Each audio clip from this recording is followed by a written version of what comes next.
Hello, I am tatocat. Welcome to my channel. Today we are playing Lucid9. Last time, we found out some sketchy things about Yahiko and that Yama is completely blaming everyone and everyone is a murderer and everything else on chaos. And yeah, that's kind of where we are. And Harry's trying to cheer us up. Alright, let's continue. No. Go now. They will run out. I will.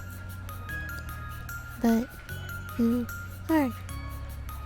So you aren't going now. I'm not sure how to feel about the fact that she takes everything so literally. I promise that I'll go to the cafeteria and eat special Salisbury steak for lunch within the next 5 minutes. Happy? She eyes me for a moment, but her tiny lips slipped into a smile. Go soon. She leaves me with this and trots away. Only then do I notice that the class is gaping openly in my direction, as if they're expecting me to vanish into thin air. What are you looking at? At my harsh words, they quickly return to their conversations. Pathetic. Neither Misaki nor Elizabeth are in the room, so I head to the cafeteria alone. At the very least, maybe I can get some food. I nibble on some salad, but the churning in my stomach is far too pronounced to digest anything of substance. Most of the students are seated in large cliques, whispering frantically to each other in some twisted variation of telephone. I only watch from afar, ridden with disgust. Did you hear? Miss Tanaka and Mr. Hanamura are secretly going out. Finally, I'm sick of them giving each other googly eyes in the middle of class. Isn't there a rule against teachers dating? Only if you get caught in the act.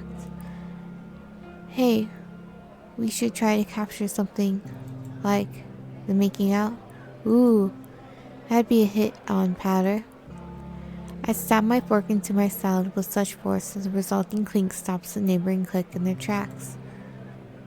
Oh, sorry. Teachers dating.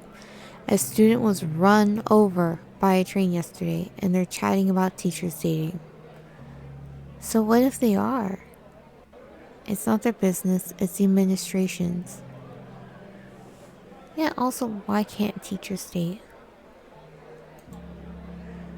Futile, worthless, sick and shallow, and cloying. And I was just as bad as them.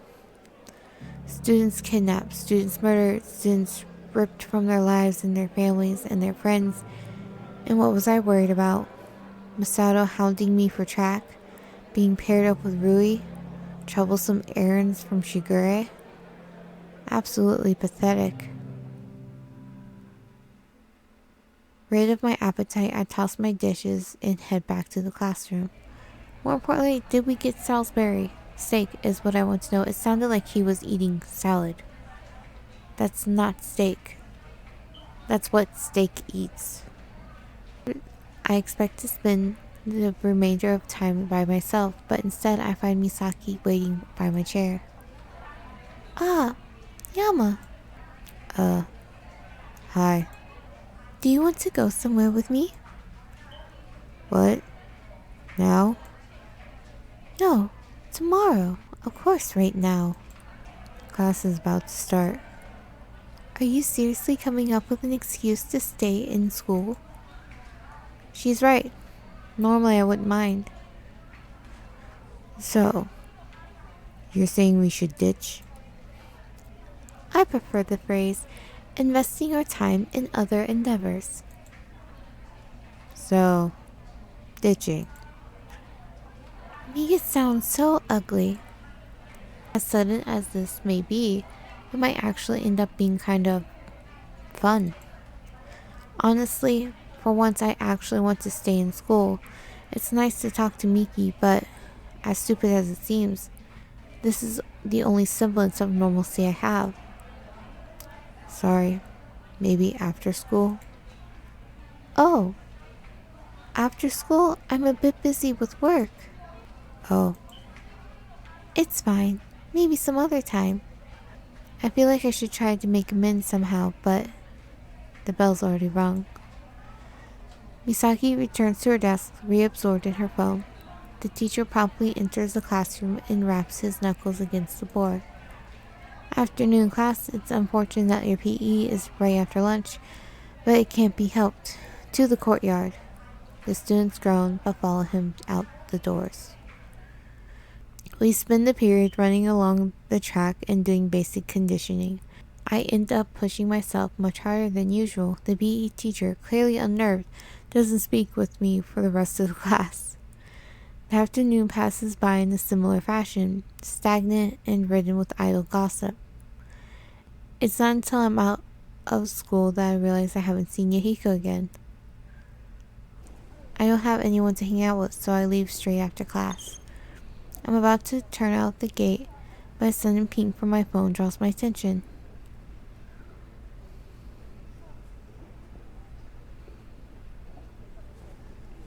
Sup, General. Heard from a little bird in a turd that you were feeling a bit under weather. When it's Swing by Drama Club, it's a party, figuratively speaking, of course. Drama Club? Now? I guess I don't have anything better to do. So, our options are go to Drama Club or go home. And we are on the Kira's path, so we're definitely going to Drama Club. It's not a bad idea. Some make-believe might be just what I need, especially with Akira, if that display on the rooftop is anything to go by. What classroom? 2C. Be there or be a cupcake. Because, Square is just so yesterday. And cupcakes are delicious. Oh, Akira. I roll my eyes, but I'm smirking as I enter the classroom. Yeah. This should make my day considerably less crappy. 2C is just as generic as 3B. In fact, the only difference with my classroom is that it's currently filled with a scattered group of students. The number seems to be fewer than when I was last here. This is definitely Akira. Good day, General. Akira pops from beneath the desk, face shining in a cheery grin. Glad you decided to join us. I end up smiling back. So, what's going on today? Oh, just some improv exercises. Having some fun and all that jazz. Our impromptu performance the other day was about as successful as a Puritan party. So we're taking today to relax and gather our morale. Oh, okay. So it wasn't popular. Because I was thinking, oh yes, it was very popular. And now a Puritan party, that makes no sense. So, it didn't go well. I can say with 100% confidence that it was absolutely terrible. And that's why the room is so empty. I see that nothing escapes your eye, Mr. Holmes. Yes, many of our own number have deserted us. We are left stranded in the desert, wretched, alone. Oh well. Despite the dramaticism of her tone, I notice that she seems to be happier. You like that there's less people, don't you? Well, that sounds so unpleasant. Rather, a smaller and more intimate group provides for better screen time coverage in the case that our lives are made into a show. Show? What? Think about it. Stories with large ensemble casts often purely focus on external conflict, while smaller casts allow room for individual character development and realization. That's how a lot of TV shows work, And that's why smaller casts or worse for you if you break a bone. Just when I thought I was beginning to understand her, something like this happens.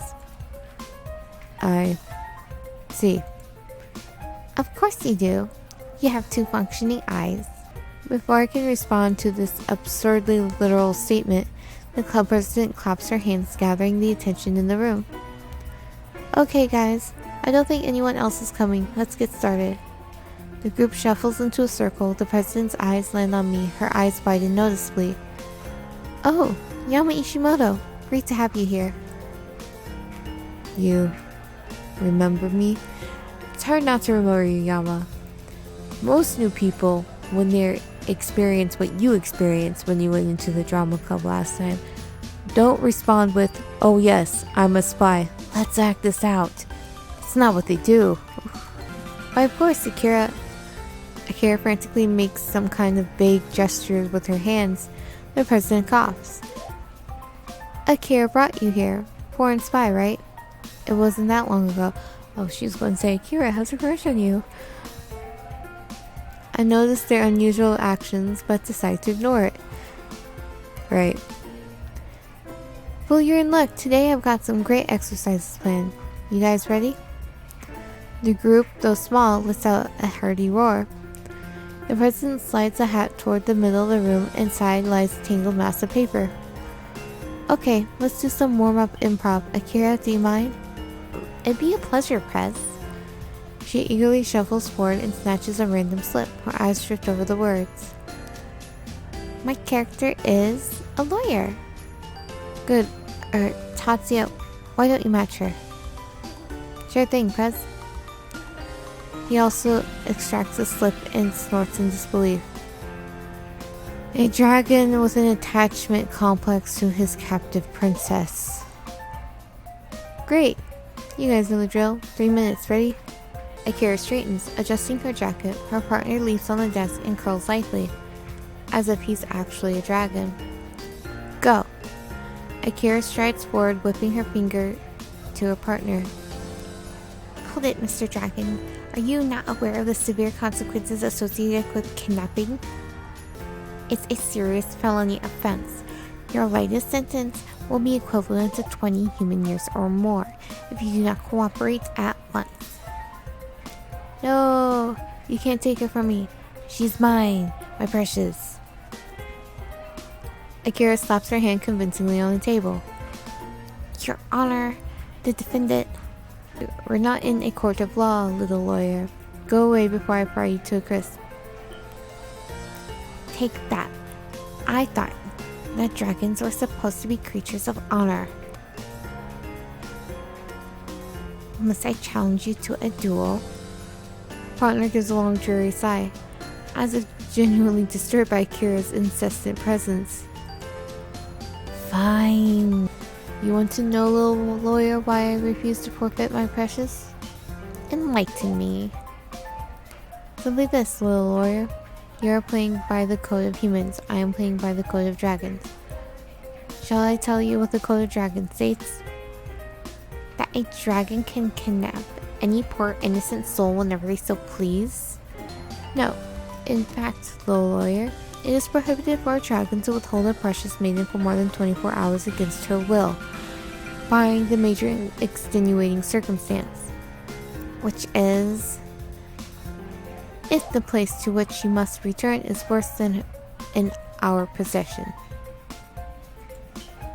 The room gasps slightly. Even Akira's confidence falters. She what? My dear precious little lawyer was cruelly abused in her own castle. It is safer for her here than anywhere else. But that can't be.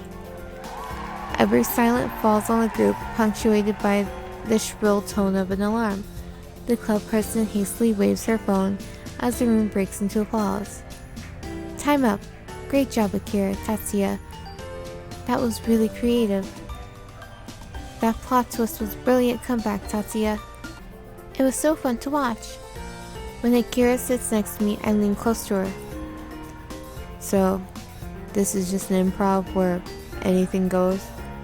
Actually, it's more like a battle of wits. As the improv continues, the scenario is created where each person clearly takes one side. While staying in character, they must figure out how to win the battle of wits before time is up. That doesn't seem very even. Oh no, I'm just no good at it.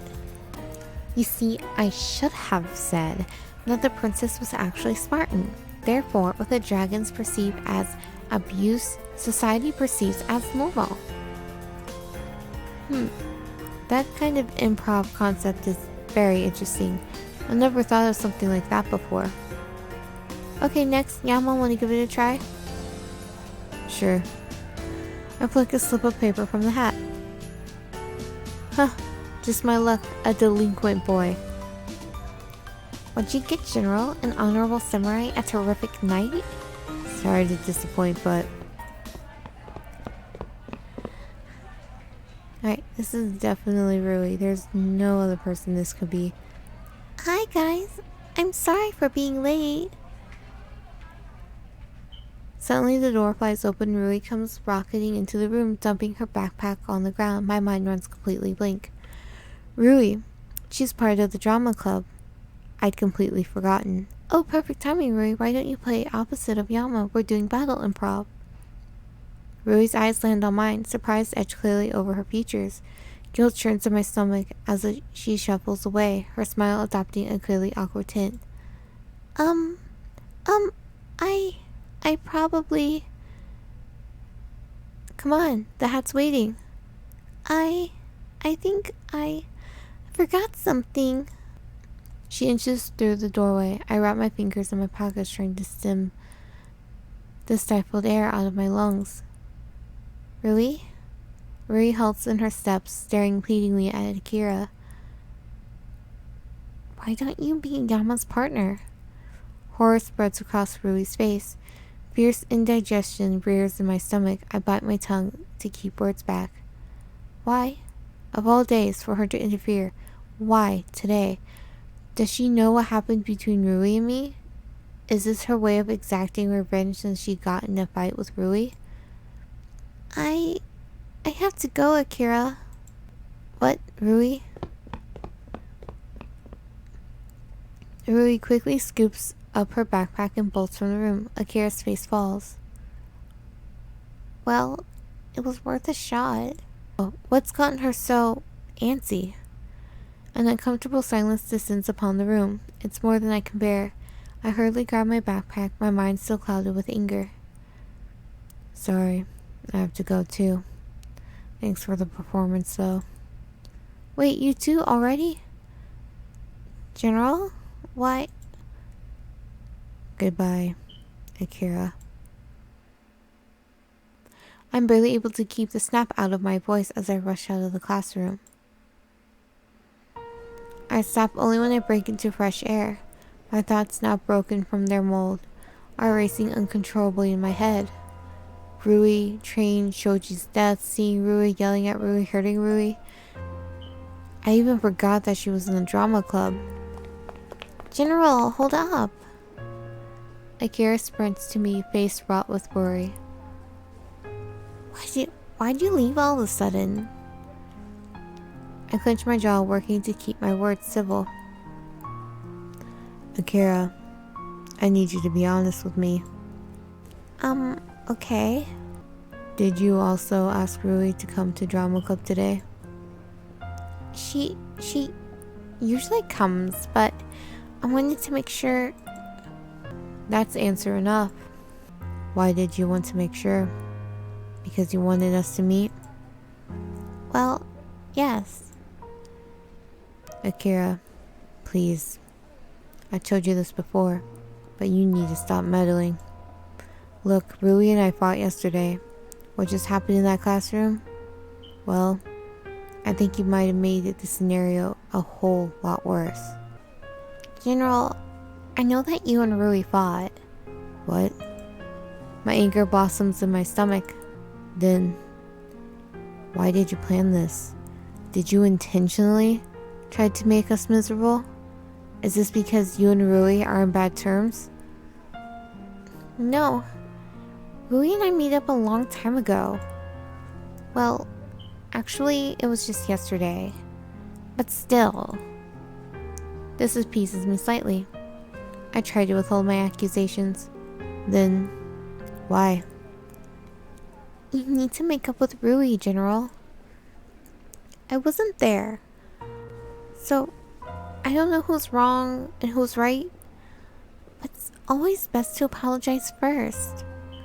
The words are unusually straight and simple, especially coming from her. Still, I don't appreciate how she's meddling. Yet again, here's the thing. I don't even know if we will make up. We might just not talk to each other again. Move on with our lives. That's exactly what can't happen, General. Don't you see? You move on, you leave loose ends, and you end up with regrets that fester inside you like mozzarella cheese in an Indian summer. Even if it's painful, you need to make up. Because by the time you're ready, it's too late. She sinks into the bench. For the first time I realize that her chipper demeanor belies an exhausted face. Too late? She spends a moment in pensive silence before she speaks. I can sense the story behind her heavy words. General, you don't... Shoji? The unfortunate soul who recently died? I do. More than I wish I did. He was in my class. I take a moment to swallow this fact. Shoji had to be part of a class. Of course. I just hadn't thought of such an association. He did go through school, so yes, he wasn't in a class. I saw him, General. I knew Akane. I knew their relationship. I knew that she disappeared, and he was taking it hard. I saw all the signs. Every single one. He'd joke about suicide. He wouldn't talk with anyone except for his close friend, Haru. But Haru was in a different class. He wouldn't eat, he wouldn't sleep. He even was giving his stuff away. I don't think that's a proper sentence. And he was saying goodbye to everyone. It's morbidly fascinating. Even while I can sense the heavy sense of guilt in Akira's words, I find the back of my mind cataloging that Shoji was planning to die. That incident at the train was suicide? I quickly catch myself. Now's not the time to think about this. I need to understand Akira. The weight associated with her guilt, it's not something that she should bear in the first place. He was a textbook example of a suicidal thinker, General, and I just ignored him. Too awkward to talk to him. Too weird to approach him normally. I did nothing. Rui talked with him. She did what I should have. She did? When did she? No, I shouldn't be surprised. That's something Rui would do. Rui with her big, soft heart. The heart that I brutally crushed. Akira, that just shows that his death isn't your fault. If Shoji died regardless of what she said. No, General. I could have done something. If I had just talked to him. If I had just smiled once. Just waved once. Just let him know that he mattered. He died, General. He died, and it was too late. I'd always thought that Akira's bubbly exterior would allow all the troubles of the world to bounce right off her skin. But she's taking Shoji's death harder than anyone I've seen. The pain in her voice is nearly palpable. General, that's what can't happen with Rui. Life is just too short. You don't know what the next day will bring. You could get run over by a car, or Rui could get run over by a car, or a nuclear bomb will hit Isamu and wipe out the entire population. It might sound stupid, but you have to make up now, before you have any regrets. She laces her fingers together and stares at them. So, please, Talk with Rui, General. Don't let the skirmish turn into a 7-year war. It's clear and open everything not Akira, but everything Akira all at once. I know I should be empathizing with her pain. All I can think is that I'm impressed.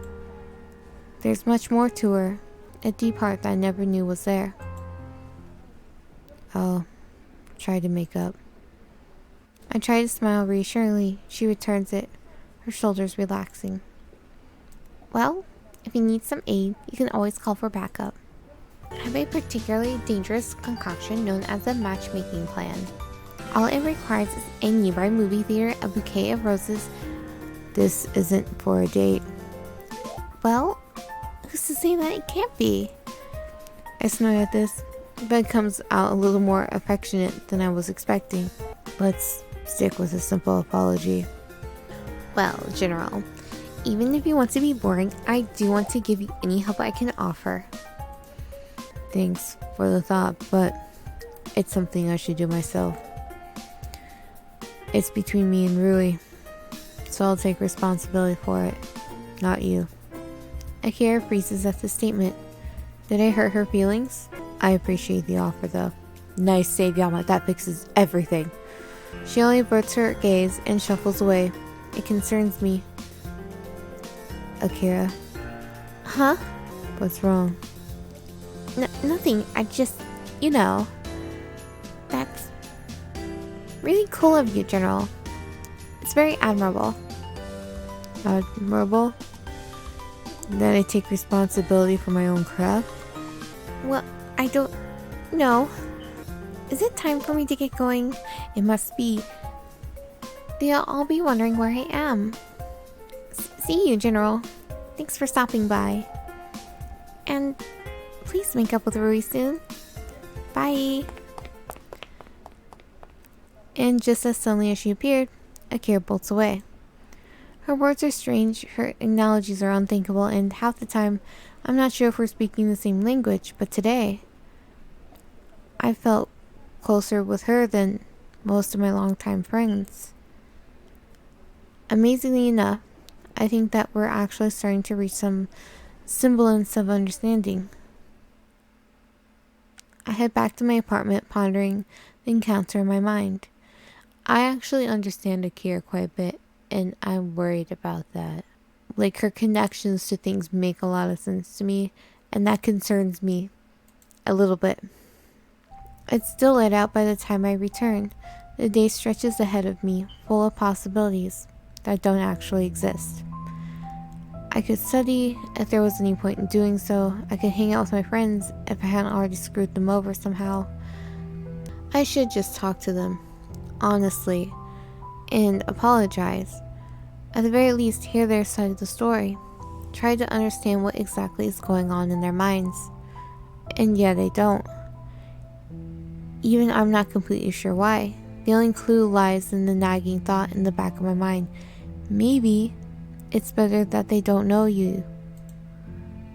Maybe it's better if they didn't have to blow off classes in order to find vague clues for an even bigger case.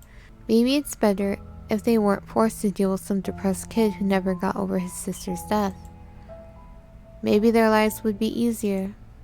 If that's the case, the only thing I can do for anyone really is to solve this case. Solve this case and stay out of the way. The key lies in my laps. Everything could change depending on what I saw last night. You're a coward. We'll see about that. I need to know why that exchange took place and what it meant. I break out of my train of thought, pondering my next course of action. If the doctors can be trusted, all I need is a strong trigger. Something that can give my brain a nice kick. Like a bloodied corpse. Right. Easy. I raise my phone, hands shaking. Nausea churns in my stomach as I bring up my browser's search engine. Switching the mode to images. I can do this. For Rui. For Misato. Yahiko. Mr. Ryota. Shigure. For the people who've died. For Mizu. I tap the screen with finality. Gruesome scenery floods my pupils, pulsing into my brain like black oil. It wraps around me, strangling my breath out of my lungs, slapping softly in my ears. Too late. I struggle against it, but the empty eyes, the wash of organs and veins, it sends my head reeling. I vaguely feel myself turn over, retching. Elapse pushes at me, but I push back, reaching into the furthest depths of my mind. Remember, remember, remember. You can do it. A clear, high voice pierces through the haziness of my mind. What? I know you can do it. I'm dumped into the yard of some primary school, where there's grass and trees and no towering monoliths of skyscrapers. It's most definitely a suburb. I'm sitting on a swing, and a tiny girl with legs that don't even reach the ground is on the swing next to me. She's a brave one. With every extension of her legs, she pushes higher and higher until she's almost horizontal with the bars. Then I realize that I'm also tiny, and my own legs don't reach the ground. This day I remember it well. I remember it to the point of painstaking detail. I remember how the sun felt on my face, how the flowers sing in the wind, how the delighted shrieks of children were a soundtrack that played endlessly in the background. I remember despising it all, because no one should have been happy. Not when I had to move, not when adults kept saying things I didn't understand, not when Mizu was gone. So, when they come, just tell them, okay? The girl's cheery voice broke me out of my thoughts. I was barely swinging back and forth on the swing, a comical juxtaposition to her vivid enthusiasm. Okay. It was not okay. I was not okay, and I would not just tell them. But as a child, I had very quickly learned that saying okay was the easiest thing to do. Saying okay made people happy. Saying okay made people leave you alone. But this girl was an exception. As she swung down, she suddenly ground her heels into the bark mulch beneath her feet, which had sprayed at me. I promptly leaped to my feet, yelping in indignation. Hey! The girl jumped from her swing, landing in front of me. When she stood up, her hair seemed to glow like fire in the sunlight. Promise? I flicked bits of bark off my elementary school uniform, nodding dully. Okay. Pinky promise. She stuck out a hand. I shoved mine in my pockets. Okay. You aren't pinky promising. Cross my heart. Hope to die? I didn't speak because I suddenly felt funny. The girl's eyes widened. Oh, maybe you shouldn't hope to die. Your sister's already dead. She said this solemnly, and as a 7-year-old, I had absolutely no concept of political correctness, so I only shrugged. Yeah. It's okay. There are lots of trampolines in heaven. Trampolines and flowers. Okay. And the girl, through with saying her piece, went back onto her swing and continued her crazy quest to the top. I only made shapes in the bark mulch with the tip of my shoe. Suddenly the girl hunched her knees to her chest and pointed frantically in the distance. Hey, they're coming, hey! I shrank against the swing. I didn't need to look where she was pointing. I already knew it lay in that direction. Come on, Yama, get up! No. You promised. No, I didn't. Yes, you did. You just promised. No, Hey, you poop head. Of course, because they're children. Yes, poop head. I stiffened and glanced meekly at the newcomers. 4 older children, bigger in every dimension, with glittering eyes and smiles that were far too cheery for this time of day, or any time of day for that matter. You're stupid, poophead. Yeah, why don't you play like us? He doesn't even talk with anyone, just stares at us with those freaky freak eyes. like his freaky freak name. Yama, what a stupid poophead name. He's a mountain. The crazy girl slammed her shoes into the ground again, spraying mulch at them. They didn't even flinch, instead they grinned widely.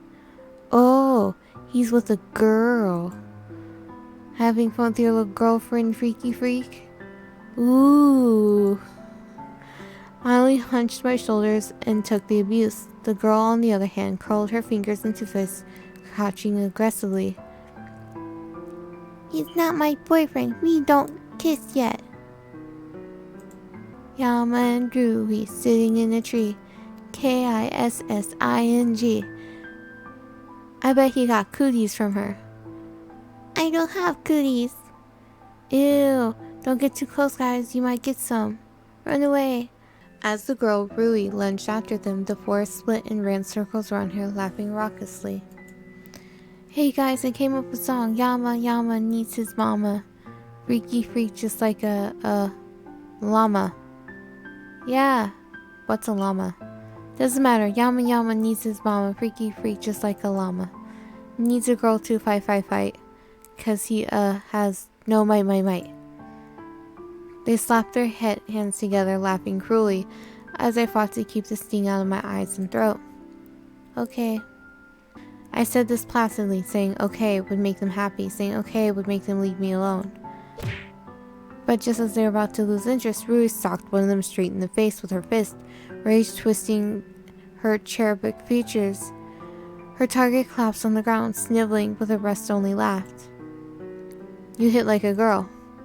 Is that the best you can do?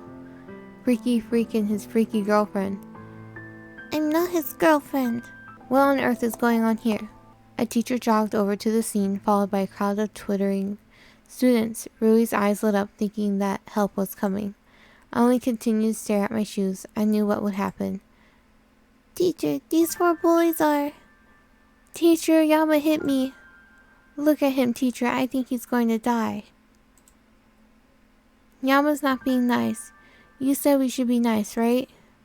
At the flip of the switch, the bullies had transformed into a pile of sniveling, clueless victims to the odious freaky freak. The teacher examined the scene before her, pursing her lips. The crowd awaited her judgment. Even at 7 years old, I already knew what it would be. Alright, we'll stop here for today. Yeah, we'll see what happens with this story next time. I am tatocat. If you haven't already, comment, like, subscribe. Have a wonderful morning, evening, afternoon.